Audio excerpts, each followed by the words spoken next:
Todo empezó cuando era un niño, allá por los años 90.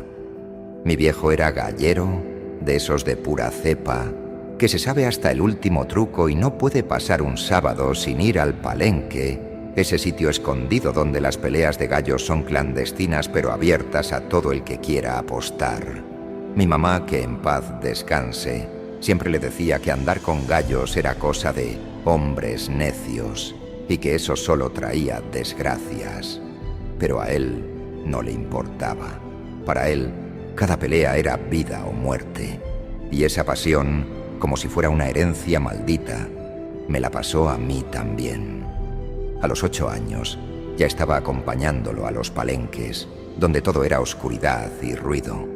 Hombres gritando, humo por todos lados, apuestas lanzadas al aire y miradas llenas de furia.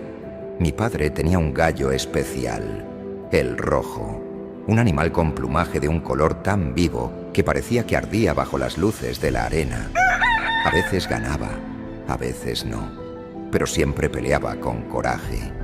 Cada vez que el rojo estaba en la arena, mi papá se olvidaba de todo lo demás, y yo podía ver en sus ojos el orgullo de alguien que se siente invencible, aunque solo sea por un rato. Con los años, mi viejo murió, y yo heredé sus gallos, incluyendo a el rojo. No era una elección, era un peso que ya estaba decidido desde antes de nacer. Me convertí en gallero, como él, aunque siempre tuve esa extraña sensación de que había algo en el Palenque que no encajaba. Los viejos decían que en esos lugares se veía más que sangre y plumas, y yo siempre pensé que eran exageraciones.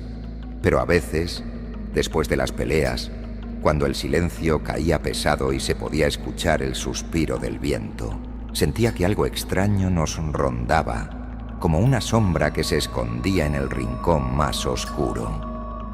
Hubo una noche que lo cambió todo. Estábamos en plena pelea, y don Horacio, un veterano conocido en todo el pueblo, animaba a su gallo Pilo, como si su vida dependiera de ello. «Dale, Pilo, acábalo», gritaba con esa voz ronca que te hacía temblar aunque no quisieras. Pilo estaba ganando, y la gente estaba tan atrapada en la pelea que nadie se fijó en lo que estaba por suceder. De repente un disparo retumbó en el aire, y el lugar quedó en silencio. Miré hacia el centro de la arena, y ahí estaba don Horacio, tirado, con los ojos abiertos, el pecho destrozado, mientras su gallo, Pilo, daba su último suspiro en la arena. Fue un momento de muerte total, como si alguien hubiera detenido el tiempo. Y entre la gente, de repente vimos al que había disparado, un hombre que nadie reconocía, un extraño con una mirada de odio que te helaba hasta los huesos. Sin decir una palabra, se acercó al jefe, el dueño del Palenque. Le quitó el dinero de las apuestas y se fue, desapareciendo en la oscuridad del monte. Desde esa noche, todo cambió. El Palenque no volvió a ser el mismo. La gente empezó a decir que algo oscuro se había quedado ahí, como una mancha que no se puede limpiar. Y aunque intenté hacerme el valiente, yo también empecé a notar cosas raras. A veces, mientras los gallos peleaban, sentía que algo nos miraba desde algún rincón. No sabía si era mi mente jugando conmigo o si realmente había algo. Un mes después de la muerte de don Horacio, volví al Palenque, aunque los rumores seguían corriendo. Yo no quería quedar como un cobarde, así que fui, como cualquier otro día. Durante una pelea, las luces empezaron a parpadear hasta que se apagaron del todo, dejándonos en una oscuridad que solo rompía nuestras respiraciones y el murmullo de la gente preguntándose qué pasaba. De repente, un relámpago iluminó el lugar por un segundo, y lo que vimos nos dejó sin aliento. Los gallos que peleaban ya no estaban enteros. Sus cuerpos estaban destrozados, con sangre y plumas cubriendo las paredes como si alguien hubiera hecho un ritual macabro. Cerca de la caja de electricidad estaba don Fermín, un amigo de mi padre, tirado con los ojos abiertos con un humo extraño que salía de su boca. Intentó arreglar el interruptor, pero fue su último acto. La mayoría salió corriendo esa noche, gritando y rezando. Yo me quedé ahí, paralizado, sintiendo que esto apenas empezaba. De repente, entre el silencio, alguien gritó: «¡Miren allá!». Volteamos y en el centro del palenque había una figura. Era alta, delgada, con unos ojos rojos que brillaban como brasas y unos cuernos que se asomaban de su cabeza. Nos miraba con una sonrisa que parecía burla y condena al mismo tiempo. Aquello no era un hombre, era algo que no pertenecía a este mundo. El jefe, blanco como papel y temblando, le gritó: «¡Lárgate de aquí! Ese no era el trato». Pero la sombra avanzó hacia él, y antes de que alguien pudiera reaccionar, las luces volvieron a parpadear, y cuando se encendieron otra vez, la figura había desaparecido, dejando un frío tan intenso que parecía que nos habían arrancado el alma a todos los que estábamos ahí. Después de aquella noche, el miedo se adueñó del palenque. Ya no era solo un lugar para peleas, era como si el aire se hubiera vuelto pesado, oscuro. Cada vez que había una pelea, la gente murmuraba haber visto a don Horacio o a don Fermín entre el público, como si jamás se hubieran ido. Algunos hasta juraban verlos vagar por el pueblo en las noches, con la misma ropa en la que los enterraron. Yo trataba de ignorarlo, pensando que todo era pura sugestión. Pero entonces pasó algo que me cambió para siempre. Esa noche, mi gallo estaba peleando, y yo, como siempre, lo animaba con todo el alma. La arena estaba llena de gritos y apuestas. Era una pelea fuerte, de esas que te quitan el aliento. Pero de repente sentí una especie de punzada en la nuca, como si alguien me estuviera mirando desde lejos. Sin querer, levanté la vista hacia las tribunas. Y ahí estaba él. Mi padre, sentado en la primera fila, con los brazos cruzados, tal como solía hacerlo cuando estaba vivo. Pero su cara era otra cosa. Pálido como la cera, con los ojos blancos, huecos, como si mirara desde un lugar al que nunca volvería. Sentí un escalofrío que me dejó helado. Apenas pude moverme para salir del palenque, con los pies tan pesados que sentía como si algo me estuviera arrastrando. Después de eso, ya no pude ignorar los rumores. Amigos de confianza empezaron a contarme historias sobre el jefe, diciendo que él tenía un pacto con el diablo y que ese era el verdadero motivo por el que el palenque seguía funcionando a pesar de las tragedias. Decían que los muertos no descansaban en paz ahí, que sus almas estaban atrapadas en ese lugar oscuro, en una especie de acuerdo maldito. Y me decían que mi padre, don Horacio, don Fermín, todos los que habían dejado algo en ese lugar, estaban atrapados en aquel pacto también. Yo no quería creerlo, pero después de ver a mi padre, ya no podía cerrar los ojos ante esa posibilidad. La última vez que pisé ese maldito palenque fue una noche fría, una de esas en que el silencio parece guardar secretos. El lugar estaba lleno, más que nunca, como si algo en el aire nos atrajera a todos ahí. En medio de la pelea, sin aviso, los gallos en la arena se desplomaron, muertos, como si una fuerza invisible los hubiera alcanzado. El murmullo se extendió, y entonces, entre la confusión, la figura espectral volvió a aparecer. Esta vez la vimos todos, y ya no quedaban dudas. Era alta, delgada, con esos cuernos que parecían arañar el aire y esos ojos rojos que te calaban hasta el alma. Nos miraba, y su sonrisa, helada y retorcida, hacía que te temblaran las piernas. El jefe, en un intento desesperado, gritó: «Vete, ese no era el trato». Pero aquel ser ni se inmutó. Solo lo miró con desprecio, y fue entonces que las tribunas empezaron a crujir. La madera cedió, y la gente entró en pánico, atrapada entre los escombros. Desde la arena, vi como el jefe intentaba escapar, pero un trozo de metal cayó sobre él, aplastándolo contra el suelo. Fue su final. Las llamas se apoderaron del palenque esa noche. Vi como el cuerpo del jefe se consumía en un fuego que no era de este mundo, un fuego que parecía haber salido del mismo infierno. Solo 9 de nosotros logramos salir con vida. Para el resto del pueblo todo fue un accidente, una tragedia sin explicación, pero nosotros, los que estábamos ahí, sabíamos la verdad. Eso no fue un accidente, fue una maldición que cayó sobre el palenque y sobre todos los que alguna vez cruzamos esa puerta con un gallo en la mano. Desde esa noche, el palenque dejó de existir. Solo quedaron cenizas y un montón de recuerdos que nadie se atreve a mencionar. La gente del pueblo intentó olvidarlo, fingir que lo sucedido podía enterrarse junto con las ruinas. Pero nosotros, los que lo vivimos, sabemos que olvidar es imposible. Después de todo, intenté rehacer mi vida. Me prometí nunca más volver a un palenque y encerré a los gallos de mi padre en sus jaulas, sin dejarlos pelear, como si eso pudiera protegerme de la maldición. Cada vez que los miraba, veía el rostro de mi padre esa última noche, con esos ojos vacíos y esa piel pálida que no puedo olvidar.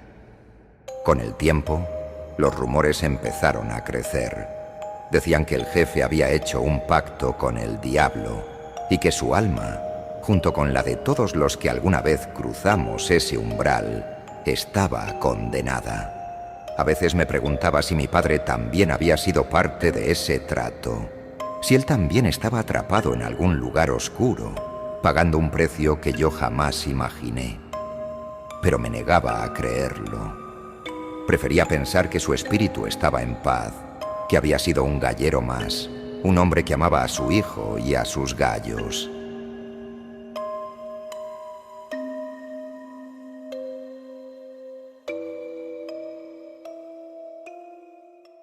La historia de Don Raúl y el tesoro maldito. Hace un par de años me encontraba sin trabajo, hasta que me topé con un viejo amigo que me ofreció una chamba en un rancho cerca de Montemorelos. El trabajo consistía en remodelar unas caballerizas y me dijo que la paga era buena, así que no lo pensé 2 veces y acepté de inmediato. Solo me advirtió que necesitaría un ayudante. Llegó el lunes y me presenté en el rancho. Ahí me recibió el encargado, un hombre grande y serio, que parecía haber vivido toda su vida trabajando en ese lugar. Me explicó lo que tenía que hacer, pero de repente me preguntó: ¿y tu ayudante?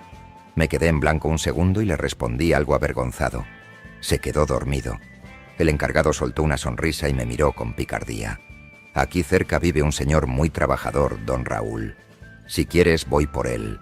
Te será de ayuda y compañía para que no trabajes solo. Está bien, tráigalo, le dije. Al cabo de unos 40 minutos apareció don Raúl. Era un hombre mayor, de unos 50 años, con la piel curtida por el sol y las manos ásperas de tanto trabajo. Nos saludamos y enseguida comenzamos a trabajar. Don Raúl era de pocas palabras, pero su manera de trabajar lo decía todo. Nunca lo vi cansado o quejándose, y siempre llevaba su viejo morral al hombro. Al final de cada día yo me acostaba temprano para estar listo al día siguiente, pero había algo que me inquietaba. Todas las noches, antes de quedarme dormido, veía a don Raúl sentado bajo un viejo tejabán de lámina, fumando un cigarro. No importaba la hora que fuera, siempre estaba ahí, en silencio, mirando al horizonte como si esperara algo o a alguien. Una madrugada me desperté y, como de costumbre, ahí estaba don Raúl, sentado, con el cigarro entre los dedos y los ojos fijos en una fotografía que siempre llevaba consigo. Una noche, la curiosidad me venció. No podía dormir, así que decidí ir a prepararme un café hervido. Me acerqué al tejabán y me senté junto a don Raúl. «¿Qué pasa, muchacho?», me dijo sin mirarme. «¿Mucho frío esta noche?». «No tanto, don», le respondí. «Pero hay algo que me tiene inquieto. ¿Puedo hacerle una pregunta?». Él asintió, dándole otra calada a su cigarro. «¿Por qué siempre lo veo aquí, tan tarde, mirando esa fotografía?». Don Raúl se quedó en silencio por unos segundos. Luego sacó la foto del morral y me la mostró. Era una imagen de una mujer con 2 niños pequeños. Me miró y sus ojos estaban llenos de tristeza. «Eran mi familia», dijo en un susurro. «Los perdí hace 17 años. Y te aseguro que si te cuento cómo fue, no me vas a creer. Casi nadie me cree. Cuénteme, don Raúl. Lo escucharé». Guardó la fotografía en el morral, respiró profundo y comenzó a contarme su historia. Hace 17 años, don Raúl trabajaba como velador en una zona cerca de Allende, en la Sierra Madre Oriental. Su trabajo era cuidar la maquinaria que abría caminos entre los cerros. Dormía bajo un techito de lámina que servía para guardar herramientas. La primera noche, escuchó galopes de caballos y relinchos. Pensando que alguien quería robar la maquinaria, salió con una lámpara a investigar. No vio nada, pero los sonidos seguían retumbando en la oscuridad. La segunda noche, los galopes volvieron, pero esta vez acompañados de gritos. Miró hacia el cerro más cercano y vio una llamarada de fuego. Esa luz extraña no paraba de crecer y de crecer. Me quedé pensando en muchas cosas, me confesó don Raúl. Mi vida estaba hecha un desastre. Mi hijo Marcos acababa de tener un accidente y necesitaba una operación urgente. No tenía dinero y el patrón se negó a prestarme. Me contó que estaba desesperado, lleno de angustia, cuando vio a lo lejos, bajo la luz de la luna, la silueta de un hombre a caballo. A medida que se acercaba, pudo ver que era un anciano, con ropa de épocas pasadas, un sombrero y un rifle colgado en la espalda. El viejo desmontó de su caballo. Lo miró y le dijo: «Llorar no va a resolver tus problemas. Tranquilo, tu hijo Marcos estará bien». Don Raúl se quedó en shock. ¿Cómo sabía lo del accidente de su hijo? ¿Y cómo sabía su nombre? «¿Cómo sabe eso?», le preguntó don Raúl, confundido. El anciano soltó una carcajada tan escalofriante que a don Raúl se le heló la sangre. «Sé muchas cosas, muchacho. Sé que tienes problemas de dinero y que tu hijo está grave. Pero no te preocupes. Si me ayudas te haré rico, ya no tendrás que trabajar nunca más y tu familia vivirá como reyes». «¿Qué tipo de ayuda?», preguntó don Raúl, nervioso. El anciano señaló el cerro El Colmillo, donde la llamarada seguía brillando. «Allí, en ese cerro, hay una cueva llena de oro. Todo será tuyo. Pero hay 2 condiciones. La primera es que entregues tu alma o la de un ser querido. La segunda es que debes sacar los restos de un hombre que fue fusilado en esa cueva y enterrarlos en un lugar santo. Luego, cada sábado, debes poner una veladora y un trozo de caña donde lo entierres». Don Raúl no sabía qué decir. El anciano continuó: «Si tomas algo de ese oro sin cumplir con las condiciones, te arrepentirás para siempre. Pero si cumples, serás más rico de lo que jamás imaginaste». Don Raúl estaba aterrorizado. Antes de que pudiera responder, el anciano y su caballo desaparecieron en la oscuridad, como si nunca hubieran estado allí. Los siguientes días, don Raúl no podía dejar de pensar en lo que el anciano le había dicho. Finalmente, decidió que iría al cerro a buscar el oro. Se armó de valor, tomó 2 costales, una lámpara de petróleo y se encaminó hacia El Colmillo. Después de una larga caminata llegó al lugar. Movió las piedras que cubrían la entrada de la cueva y, arrastrándose por un hueco estrecho, entró. Dentro, la cueva se hacía más grande. Vio monturas viejas, rifles oxidados y ropas que se deshacían al tocarlas. Pero lo que más lo impactó fue el oro. Había montones de monedas, barras y hasta cajas llenas de centenarios. «Me volví loco al ver todo ese oro», me confesó don Raúl. «Comencé a llenar los costales sin pensar». Pero justo cuando estaba por salir, recordó la advertencia del anciano. Debía sacar los restos del hombre fusilado. Alumbró la cueva y vio en un rincón un esqueleto. El esqueleto tenía la misma ropa que el anciano que había visto días atrás. «Me asusté tanto que salí corriendo de la cueva», dijo don Raúl. No quería saber más del oro, solo quería escapar de ahí. Don Raúl regresó a su casa al día siguiente, cargado de oro, pero al llegar le dieron la peor noticia de su vida. Su esposa y sus hijos habían muerto en un accidente esa misma noche. Todo por no cumplir con la advertencia del anciano. dijo don Raúl con lágrimas en los ojos. Perdí a mi familia por mi avaricia. El oro ya no me importaba. Sin ellos no valía nada. Don Raúl entregó todo el oro a sus suegros y se fue a vivir solo, con el peso de la culpa sobre sus hombros. Desde entonces, aquellos que tocaron ese oro han enfermado y muerto, me dijo. Yo no tomé nada, por eso sigo aquí, esperando el día en que Dios me llame para rendir cuentas. Esa fue la última vez que hablamos de aquella historia. Don Raúl murió poco tiempo después, y cada vez que pienso en lo que me contó, me doy cuenta de que a veces la ambición puede costarte lo más preciado, tu familia. Gracias por llegar hasta aquí, es todo por ahora. El pueblo, que desapareció por completo. Daniel Carmona era un periodista destacado, pero últimamente ni las ideas más raras parecían inspirarlo. Había pasado ya 3 meses sin poder escribir algo nuevo. Lejos de rendirse, buscaba y rebuscaba en viejas revistas, a ver si alguna historia pasada le traía un poco de inspiración. Una noche, mientras revisaba unas revistas polvorientas y amarillentas, un título llamó su atención. ¿Cómo desaparece un pueblo entero sin dejar rastro? El autor era alguien llamado Elías Tinajero, y el artículo databa de 1989. ¿Cómo es que nunca había leído esto antes?, pensó Daniel, con una mezcla de sorpresa y emoción. La historia hablaba de un pueblo llamado Santa Catalina, un lugar pequeño y tranquilo en el sureste de México, donde vivían unas 250 personas. Las casas eran de adobe con techos de palma, y la gente trabajaba en el corte de caña de azúcar.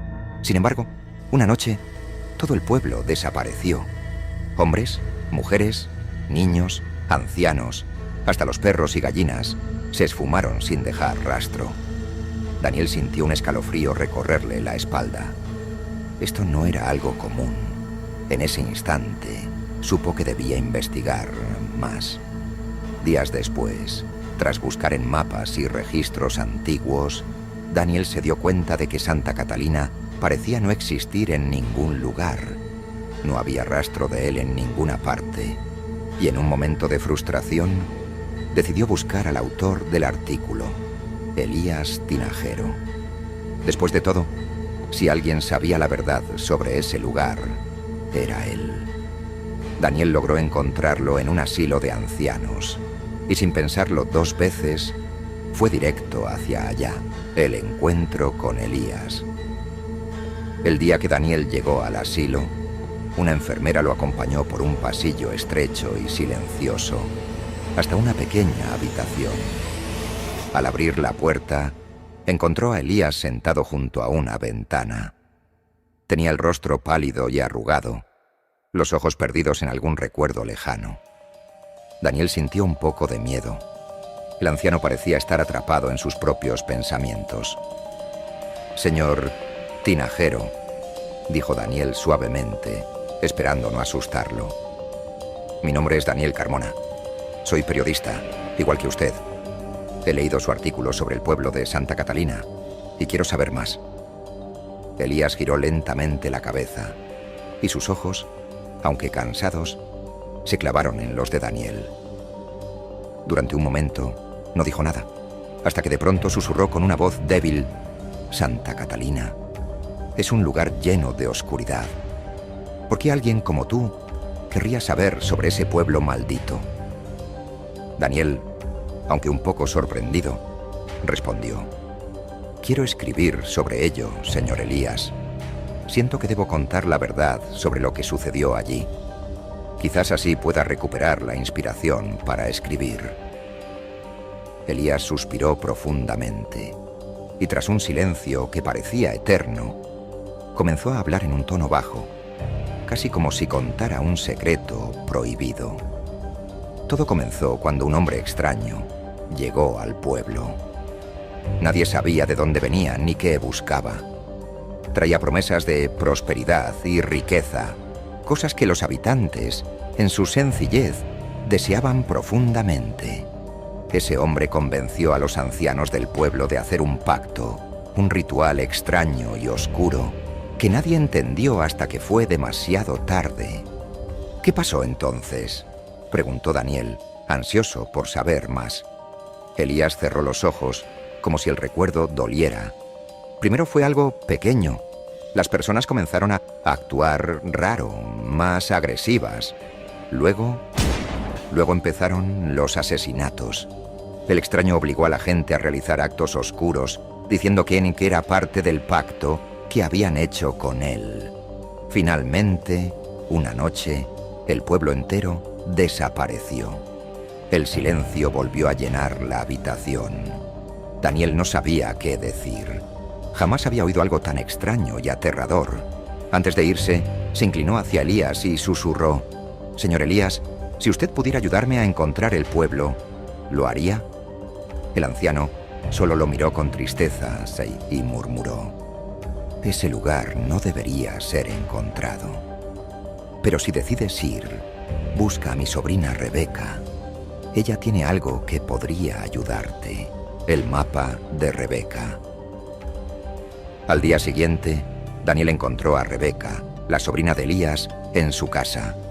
Rebeca era una mujer de rostro amable, pero al mencionar Santa Catalina, su expresión cambió y sus ojos mostraron preocupación. Mi tío siempre hablaba de ese lugar con terror, pero un tiempo antes de internarse en el asilo, me dejó un mapa dibujado a mano y algunas fotos del pueblo, dijo, sacando una caja de madera de un armario. Con cuidado, Rebeca le mostró a Daniel un mapa antiguo. También había fotos donde se veían casas de adobe, hombres trabajando en los campos y niños jugando. Parecía un lugar normal, pero en las fotos había algo inquietante, una especie de tristeza en las miradas de la gente. «Puedes quedarte con el mapa», dijo Rebeca, «pero prométeme que no volverás a hablar con mi tío sobre esto. Es un tema que lo atormenta». Daniel asintió, agradeció a Rebeca y se fue. Con el mapa en mano, decidió que su próxima parada sería el pueblo desaparecido de Santa Catalina, la llegada a Santa Catalina. La noche era oscura y fría cuando Daniel llegó a las ruinas de Santa Catalina. El camino era angosto y estaba rodeado de campos de caña de azúcar. Al llegar, el pueblo parecía un fantasma. Las casas de adobe estaban en ruinas, cubiertas de enredaderas y musgo. Daniel sintió un escalofrío recorrerle la espalda. Parecía que algo en ese lugar le observaba desde las sombras. De repente, un ruido detrás de él lo hizo girarse de golpe. Un hombre alto, vestido como policía, salió de la oscuridad. «¿Quién es usted?», preguntó Daniel, con el corazón latiendo con fuerza. «Soy el oficial Joaquín Juárez», respondió el hombre en voz baja. «Este lugar no es seguro. Nadie debería estar aquí». Daniel trató de mantener la calma y le preguntó: «¿Por qué? ¿Qué ocurrió aquí?». «Este pueblo hizo un pacto con la oscuridad», dijo el oficial, con una mirada sombría. «La gente entregó sus almas a una entidad que solo trae desgracia. Cada tercer viernes del mes, las almas intentan escapar, pero están atrapadas y sus gritos resuenan en la noche». El silencio invadió el ambiente y entonces un viento helado recorrió el lugar. Daniel escuchó susurros, como voces que venían de lejos. Eran gritos y lamentos, como si las almas de los habitantes todavía estuvieran allí, atrapadas.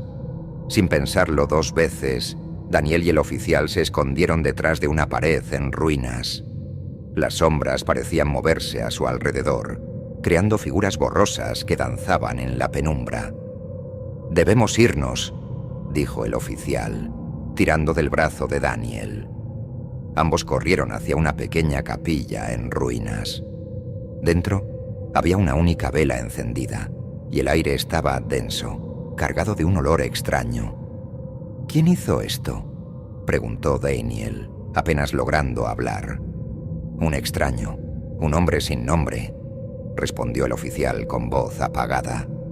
Se aprovechó de la codicia y la desesperación de la gente.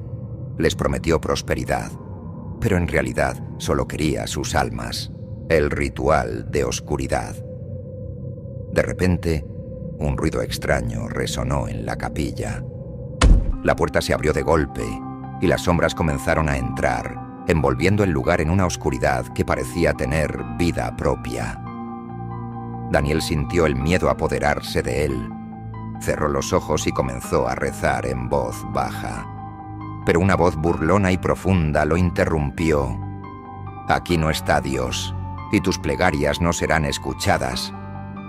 Daniel abrió los ojos y vio a Elías, quien había llegado de algún modo, con la respiración agitada y la mirada perdida en el pánico.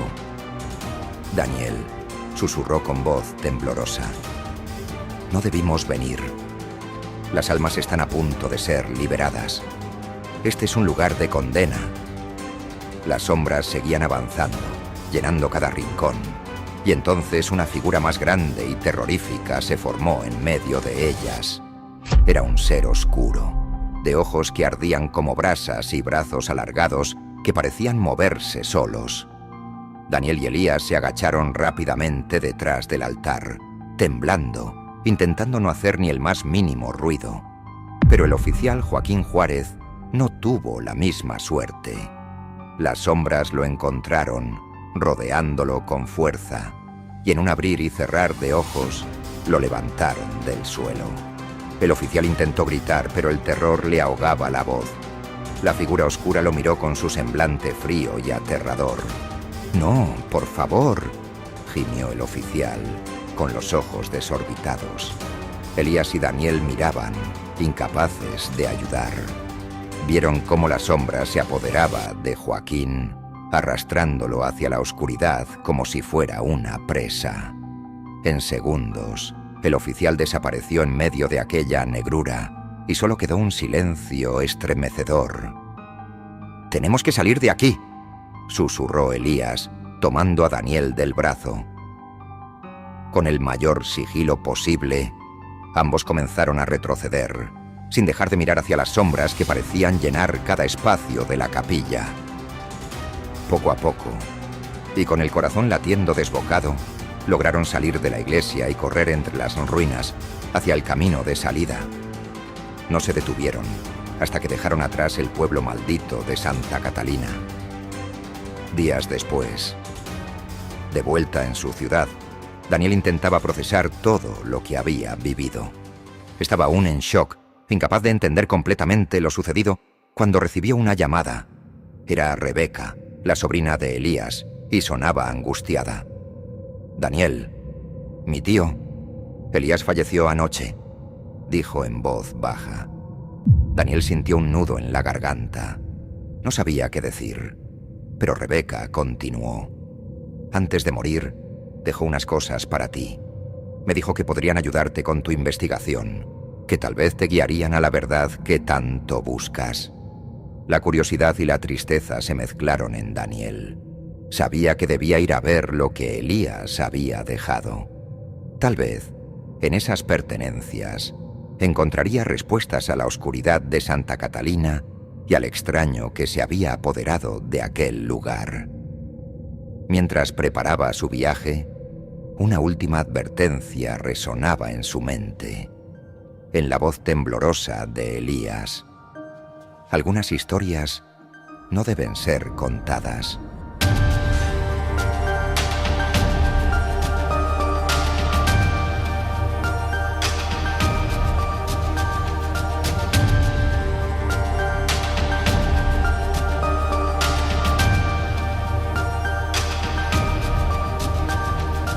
El terreno maldito. Aquel día era un calor infernal. El sol quemaba y todo el terreno parecía un desierto polvoriento. Ahí estábamos, mi papá, mis hermanos y yo, mirando aquel lugar que mi abuela te había perdido años atrás en medio de historias de violencia y cosas oscuras. Habíamos viajado desde la ciudad con la esperanza de empezar algo nuevo, aunque todos en el fondo sabíamos que la historia de aquel lugar no iba a ser fácil de ignorar. «Bueno, muchachos, aquí vamos a construir nuestro nuevo hogar», dijo mi papá, con una sonrisa que intentaba convencernos a todos. pero su mirada traicionaba algo de miedo, como si él mismo dudara de lo que estaba diciendo. Nos pusimos manos a la obra. Con cada ladrillo que colocábamos, sentíamos que tratábamos de llenar un hueco más grande, uno que ni el concreto ni el esfuerzo parecían poder tapar. La vida en el barrio era extraña. Los vecinos nos miraban de reojo, y aunque eran amables, parecía que todos compartían un secreto. Nadie nos lo decía abiertamente, pero el ambiente estaba cargado de una tensión que no sabíamos cómo interpretar. Una tarde, mientras estábamos en la tienda, vimos a un grupo de personas reunidas cerca de un gran árbol retorcido. Mi papá, curioso como siempre, nos llevó a ver qué pasaba. Bajo el árbol, rodeada de velas y flores marchitas, estaba una figura esquelética con un manto negro. Parecía una estatua, pero una que inspiraba tanto respeto como miedo. ¿Y esto qué es, papá?, pregunté, medio en broma, medio en serio. Es la Santa Muerte, dijo una señora que estaba parada junto al árbol, como si fuera lo más normal del mundo. Ella cuida a los que no tienen a nadie. Nos protege cuando nadie más puede. La señora nos miraba con unos ojos profundos, llenos de respeto y devoción. No habíamos oído nada de un culto a la muerte en la ciudad, pero en este barrio, la Santa Muerte era omnipresente. No pasó mucho antes de que empezáramos a ver su imagen en todos lados. En los altares de las casas, en los collares de la gente y hasta en tatuajes. Unos días después, fui a la tienda para escapar del calor cuando un anciano se me acercó. Tenía el rostro lleno de arrugas, una mirada que parecía ver más allá de lo evidente y una voz grave que me llamó la atención de inmediato. ¿Dónde estás viviendo, chico?, me preguntó, como si el simple hecho de responder fuera un error. Le conté sobre el terreno y su expresión cambió al instante. Me miró como si hubiera dicho algo terrible y bajó la voz hasta casi susurrar. «¿Ese terreno? Guarda secretos, chico. Cosas que es mejor no sacar a la luz. Hubo un tiempo en que esa tierra fue testigo de cosas horribles. Gente mala cavó pozos en ese lugar y escondieron cosas ahí. Cosas y personas que nadie quiso volver a ver». Sus palabras me pusieron la piel de gallina. Intenté reírme para que no notara mi miedo, pero él seguía mirándome con esos ojos penetrantes. «Ten cuidado. No andes jugando con lo que no entiendes. Hay cosas que el suelo no quiere que recuerdes», me advirtió, y se alejó en silencio, dejándome temblando de pies a cabeza. Esa noche me costó dormir. Intentaba convencerme de que solo eran historias de un viejo, pero algo en su voz seguía resonando en mi mente. Cada ruido me hacía imaginar sombras moviéndose fuera de la casa y cerraba los ojos esperando que solo fuera el viento. Pasaron unos días y, aunque intentaba olvidar lo que me había dicho el anciano, el miedo no se iba. Cada noche, el silencio parecía volverse más pesado, como si algo estuviera esperando. Y entonces, una noche, algo sucedió. Era pasada la medianoche, cuando escuché un lamento suave. Como si alguien estuviera sufriendo. Me levanté y con el corazón latiéndome en la garganta, me asomé por la ventana. Allí, bajo la luz pálida de la luna, estaba una figura que parecía salida de una pesadilla. Era una mujer, o algo que se parecía a una, con un largo vestido negro que flotaba en el aire. Su cabeza era un cráneo brillante, sin vida, y sus manos huesudas señalaban un punto en el suelo, justo en el lugar del terreno donde el anciano había dicho que se escondían los secretos. La miré, sin poder moverme, mientras su lamento resonaba en la noche, cortando el silencio como un cuchillo. La figura permaneció allí unos instantes y luego se desvaneció en el aire, dejándome helado de pies a cabeza. Al amanecer, todavía temblando por lo que había visto, le conté a mi papá y a mis hermanos. Me miraron incrédulos, hasta que la curiosidad ganó sobre el miedo y decidimos investigar. Tomamos palas y nos dirigimos al punto exacto que la aparición había señalado. Cavamos con fuerza y lo que encontramos nos dejó helados. Debajo de una capa de tierra y piedras había restos humanos, pedazos de ropa vieja, fragmentos de huesos y una figura de la Santa Muerte hecha de huesos. Era idéntica a la figura que había visto la noche anterior. Nos quedamos en silencio, observando esos restos sin poder creerlo. Mi papá, temblando, llamó a la policía. Las autoridades llegaron y, tras excavar más, descubrieron más de 20 cuerpos. Todos parecían haber sido abandonados en aquel lugar. No podíamos creer que el terreno donde intentábamos construir nuestro hogar estuviera lleno de tanto horror. Después de que la policía retiró los restos y la figura, pensamos que todo terminaría. Pero esa misma noche, algo inexplicable ocurrió. La estatua de la Santa Muerte apareció de nuevo en el patio de nuestra casa, en el mismo lugar donde los vecinos le rendían culto. Nadie sabía cómo había llegado ahí, y pronto los rumores corrieron por todo el barrio. Algunos decían que era un milagro, otros que era una advertencia. Desde entonces, el ambiente en el terreno cambió.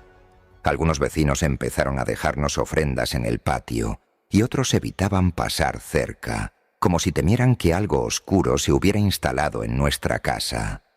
Para mí, cada noche era una prueba. No podía dormir sin sentir que algo seguía allí, observando. Una noche, el viento comenzó a soplar fuerte, y un susurro familiar me despertó. Era el mismo lamento de aquella noche. Me levanté y miré por la ventana, y allí estaba de nuevo. La Santa Muerte, moviéndose entre las sombras, su vestido negro ondeando en el viento, y su cráneo vacío mirándome como si quisiera advertirme de algo que solo yo podía comprender. A la mañana siguiente, la estatua había desaparecido otra vez, y el barrio estaba lleno de susurros y miradas preocupadas. Algunos decían que era una señal, otros murmuraban sobre los secretos del terreno. Pero yo sabía que aquella figura no nos dejaría en paz. Había algo en esa tierra que parecía estar atrapado, esperando. Desde entonces, cada noche, cuando el sol se oculta y las sombras se alargan, siento que la Santa Muerte sigue allí, vigilando el terreno en silencio. Quizás nos protege, o quizás simplemente nos observa, asegurándose de que nunca olvidemos los secretos que desenterramos.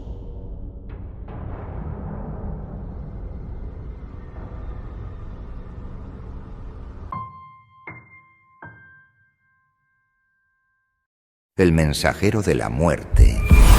Te voy a contar algo que pocos saben, y puede que no me creas, pero esta historia me marcó para siempre. Fue cuando era joven, un chibolo sin respeto a reglas, un rebelde que pensaba que nadie le podía decir qué hacer. Andaba con amigos que tampoco tenían ni pizca de buenas intenciones. En mi casa todo era rezos y devoción. Mis viejos iban a la iglesia cada domingo. Y mi mamá, era tan devota que ayudaba en los velorios y organizaba bingos en la parroquia. Pero yo, ni ahí. Para mí, esos santos de yeso no eran más que adornos. Me aburría escuchar a mi mamá hablar de la fe, las promesas de protección y de cómo las almas buenas siempre eran protegidas. Lo veía como un cuento, nada más. Pero jamás me imaginé el lío en el que me estaba metiendo por andar de terco y necio. Con el tiempo, los problemas me alcanzaron y terminé metido en una banda.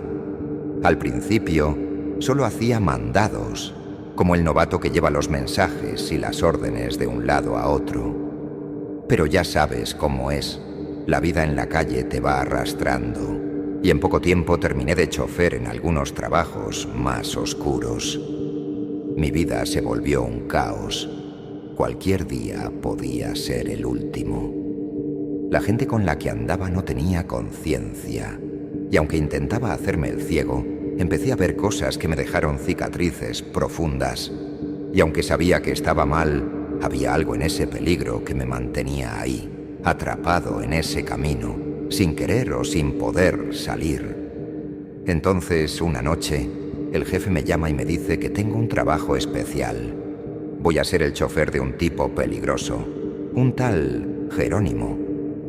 Nadie sabía mucho de él, pero todos le tenían miedo, y si hablaban de él, era en susurros. La primera vez que lo vi, me impactó. Era un hombre alto, siempre vestido de negro, con un sombrero de ala ancha que le cubría la mitad de la cara, y una cadena gruesa de oro con un pequeño cráneo brillante colgando de su cuello. Algo en su presencia te congelaba, como si arrastrara una sombra. Desde esa noche, cada vez que lo llevaba en el asiento trasero, sentía que la muerte misma me rondaba, aunque no entendía por qué me daba esa sensación. Una de esas noches, mientras manejábamos por la ciudad, me atreví a hacerle una pregunta. Sin pensarlo, le pregunté: Jerónimo, ¿a qué se dedica exactamente? Él apenas movió la cabeza, mirándome de reojo desde las sombras de su sombrero, y en tono calmado respondió: algo que tú no quieres saber, chico. Mientras no preguntes, tú y yo estaremos bien. Con solo esas palabras, supe que había cruzado un límite. Sentí un nudo en la garganta y me dije que mejor me quedaría callado la próxima vez. Jerónimo tenía esa presencia que no necesitaba hacer mucho para que los demás lo obedecieran. Recuerdo bien una noche especialmente tormentosa. Me pidió que lo llevara a un hotel en una de las zonas más oscuras y olvidadas de la ciudad. Las luces de neón parpadeaban, el viento hacía rechinar puertas oxidadas y los callejones parecían pozos sin fondo. Cuando llegamos, Jerónimo me miró fijamente. Espérame aquí, no te muevas, me dijo con una mirada penetrante. Asentí, sintiendo que no tenía opción. Él se adentró en la oscuridad, con pasos firmes, como si el viento y la lluvia no existieran para él. Pasaron unos minutos y entonces vi algo que me heló el alma. Una camioneta negra avanzaba lentamente hacia mí y varios hombres armados bajaron de ella, mirando en todas direcciones como si buscaran a alguien. En ese instante supe que algo estaba mal. No podía quedarme ahí. Sin pensarlo dos veces, aceleré y me metí en un laberinto de callejones tratando de escapar. Jerónimo me había pedido que lo esperara, pero mi instinto de supervivencia pudo más. Mientras manejaba, la adrenalina me ayudaban a ignorar el miedo, pero en una curva cerrada perdí el control.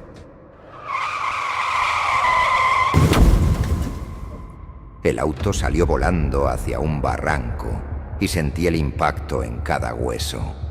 Algo frío y metálico se me clavó en el costado, y el dolor era tan fuerte que sentí que se me apagaba el mundo.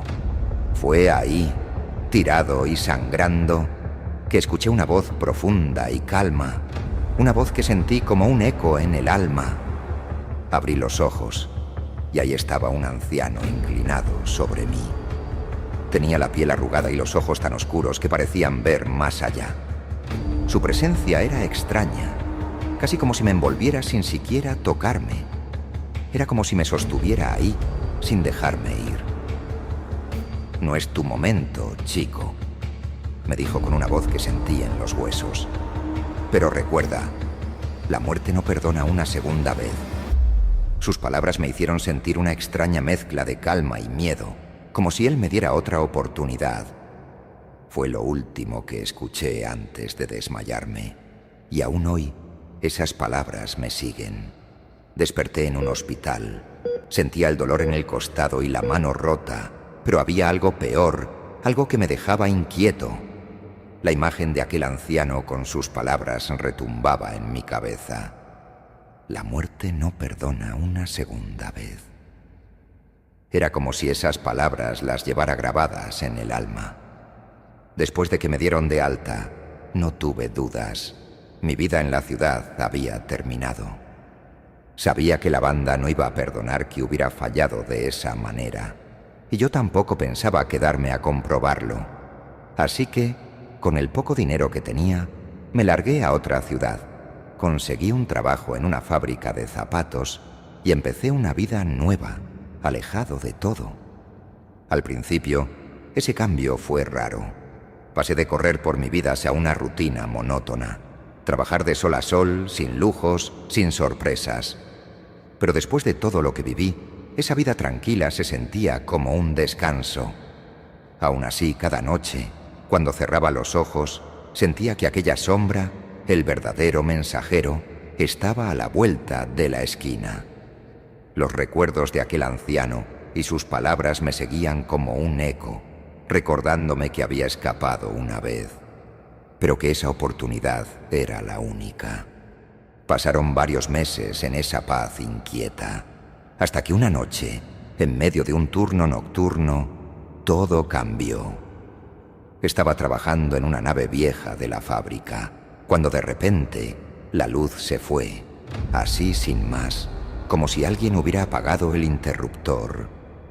Sentí que el aire se volvía pesado, y entonces, en la oscuridad, escuché unos pasos firmes acercándose. Al principio pensé que era un guardia, pero algo en mi pecho me decía que no era nadie de este mundo. Frente a mí, en la penumbra, vi una figura alta y oscura. Me quedé congelado cuando lo reconocí. Era Jerónimo, el hombre del collar de oro, con su rostro cubierto por ese sombrero de ala ancha. Se detuvo frente a mí, y en sus ojos había una mezcla de decepción y furia. ¿Pensaste que podías huir? ¿Que podías dejarme en ese barrio sin más? Dijo, su voz retumbando en la oscuridad. Tú debías esperarme, chico. Te dije que no te movieras. Mis palabras se atoraron en la garganta. Nunca supe lo que le pasó después de aquella noche, pero ahora entendía que esa traición había marcado su destino. Había escapado de la muerte una vez, pero ahora parecía que él había regresado para reclamar algo. En ese momento sentí otra presencia en la sala. De las sombras, el anciano apareció, calmado y firme. Miró a Jerónimo como si ya supiera lo que él venía a buscar. «Jerónimo», dijo el anciano en tono grave, «tú ya tuviste tu destino. Este chico aún tiene una oportunidad». La figura de Jerónimo pareció desvanecerse un poco, como si la voz del anciano tuviera el poder de retenerlo, pero él se resistía. Me traicionó, insistió Jerónimo. Por su cobardía, yo terminé como terminé. No voy a dejarlo ir sin que pague por lo que hizo. El anciano lo miró con una mezcla de lástima y autoridad. Cada uno paga sus propias deudas, Jerónimo, respondió con calma. La muerte ya lo dejó ir una vez. Esa es su segunda oportunidad y debes respetarla. Jerónimo pareció retroceder, su figura cada vez más borrosa, hasta que finalmente se desvaneció en la penumbra. El anciano se volvió hacia mí y en su mirada no había rencor ni exigencia, solo una advertencia que yo ya conocía bien. «Recuerda, chico», dijo, «la muerte no perdona una segunda vez».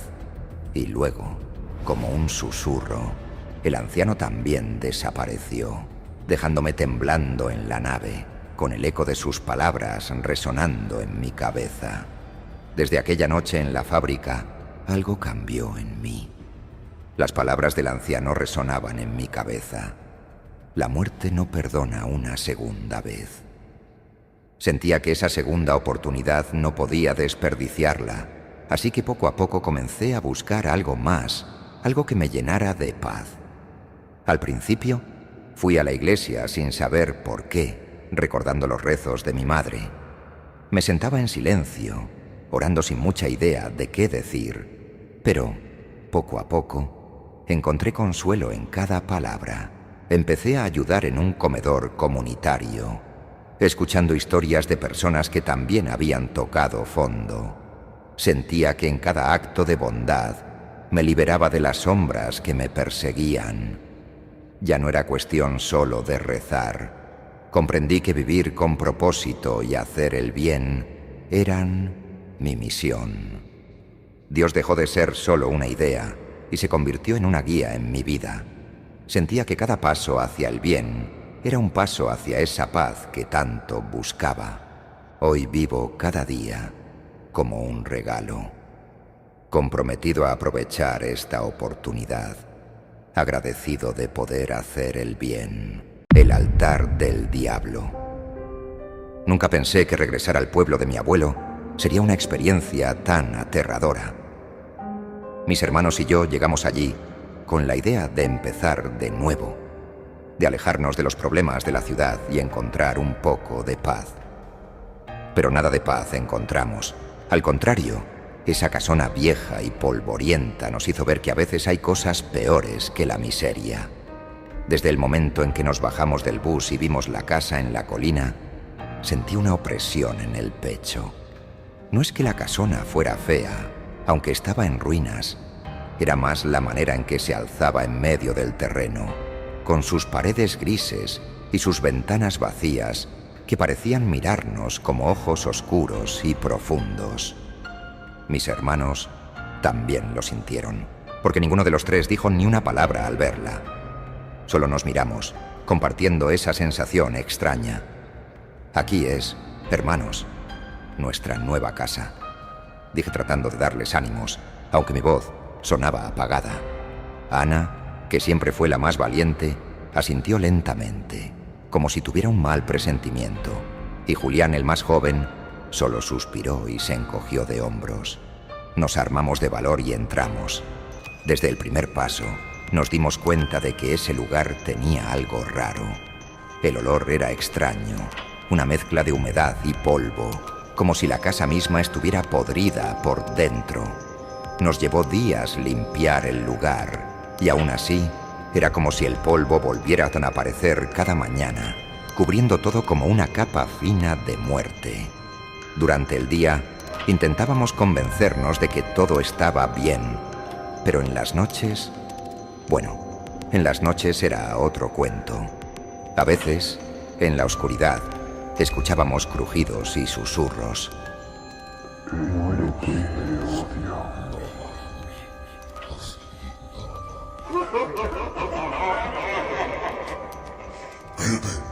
Ana decía que era el viento, pero yo sabía que había algo más. Lo sentía en los huesos, una presencia extraña, como si alguien nos observara desde los rincones más oscuros de la casa. La primera vez que vi la troje fue en uno de esos recorridos de limpieza. Estaba al fondo del terreno, en una parte donde los árboles parecían morir de pie, retorcidos y secos. La troje era una construcción pequeña y decrépita, con paredes de piedra cubiertas de moho y una puerta de madera que parecía que iba a caerse en cualquier momento.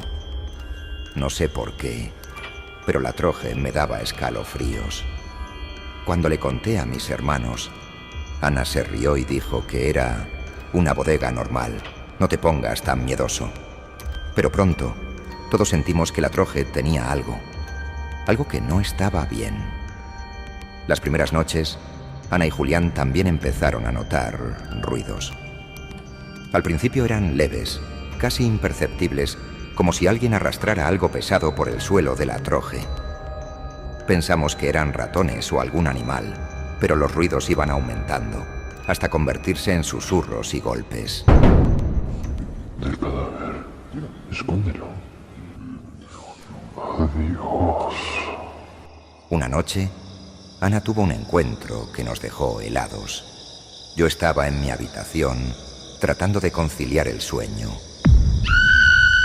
cuando escuché un grito desgarrador que me hizo saltar de la cama. Corrí hacia donde estaba Ana y la encontré tirada en el suelo, temblando y con el rostro lleno de lágrimas. «¿Qué pasó?», le pregunté. tratando de calmarla. Pero ella apenas podía hablar, solo murmuraba entre sollozos.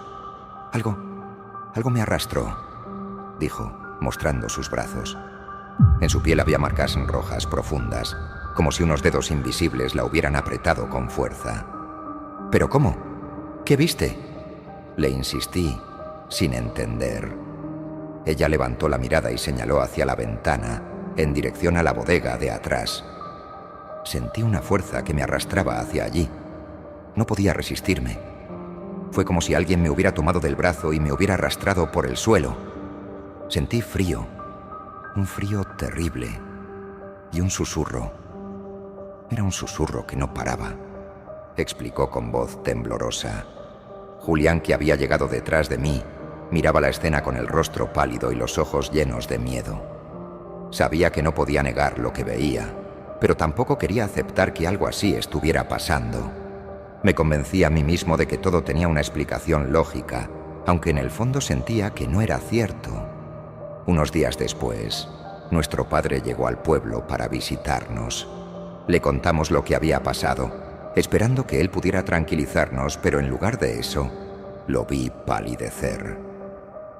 Se quedó en silencio un momento, con los ojos fijos en el suelo, y entonces nos dijo algo que cambió todo. «Hay algo que no les conté de su abuelo», empezó a decir en voz baja. «Su abuelo no era un hombre bueno. Siempre fue ambicioso, siempre quiso más. Y en su afán de conseguir poder y, quizás, hasta la vida eterna, se metió en cosas oscuras, cosas que nadie debería conocer». Nos miró con una expresión de culpa, como si hubiera cargado con ese secreto durante toda su vida. Esa bodega, él la construyó como un altar. Era su lugar de rituales, un sitio donde hacía cosas que... bueno, cosas que nadie debería hacer. Hizo un pacto con algo oscuro, y lo que sea que él dejó allí, aún está esperando, dijo, y su voz temblaba de miedo. Mis hermanos y yo nos quedamos helados. Sabíamos que teníamos que enfrentarnos a lo que fuera que habitara esa bodega. Si queríamos encontrar paz, si queríamos empezar de nuevo, teníamos que descubrir lo que nuestro abuelo había dejado atrás. Esa misma noche, con una linterna y una vela, nos dirigimos hacia la bodega. El aire se sentía más pesado a cada paso, y un escalofrío recorría mi espalda. Empujamos la puerta y entramos. El lugar estaba oscuro y lleno de telarañas, y el olor era aún peor, como a carne podrida y moho viejo. Al fondo de la bodega, en un rincón oscuro, vimos algo que nos dejó sin aliento. Un pequeño nicho en la pared, lleno de huesos amarillentos y cubierto con un manto oscuro. La imagen era grotesca. Al acercarnos, vimos que en la pared había una figura tallada, un esqueleto torcido y sonriendo, como si se burlara de nosotros. Y entonces lo sentimos. Una presencia, fría y pesada, que parecía moverse detrás de nosotros, respirando en nuestra nuca. Me giré lentamente, y ahí estaba, una sombra oscura, retorciéndose como una criatura viva, algo hecho de pura oscuridad y odio. Ana gritó, y Julián salió corriendo hacia la puerta, pero yo me quedé paralizado, incapaz de moverme. Sentí el frío invadir mi cuerpo, y vi cómo esa sombra me observaba con ojos invisibles. En ese momento, mi padre apareció en la entrada. «¡Corran!», nos gritó, empujándonos hacia la salida.